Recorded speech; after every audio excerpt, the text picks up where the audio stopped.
Upcoming OTT release dates confirm చేసుకున్న movies list. Unstoppable with NBK season 4 present ఆహాలో streaming అవుతుంది. Ramnagar Bunny present ఆహాలో streaming అవుతుంది. ఐడెంటిటీ తెలుగులో జనవరి 23న థియేటర్లో రిలీజ్ కానుంది. పోతుగడ్డ జనవరి 30న ఈటీవీ విన్ యాప్లో రిలీజ్ కానుంది. హిజాబ్ బరాబర్ మాధవన్ నటించాడు. జనవరి 24న జీ5లో రిలీజ్ కానుంది. రజాకార్ అనసూయ, వేదిక, బాబీ సింహ కలిసి నటించారు.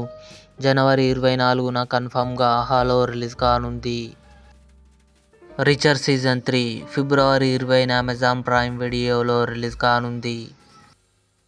ద ఎలక్ట్రిక్ స్టేట్ మార్చి 14న నెట్ఫ్లిక్స్లో రిలీజ్ కానుంది. స్క్విడ్ గేమ్ 3 జనవరి 27న నెట్ఫ్లిక్స్లో రిలీజ్ కానుంది. ఇవి అప్కమింగ్ కన్ఫర్మ్డ్ ఓటీటీ మూవీస్. ఈ వీడియో మీకు నచ్చినట్లయితే లైక్ చేయండి, షేర్ చేయండి, మా ఛానల్ని సబ్స్క్రైబ్ చేసుకోండి.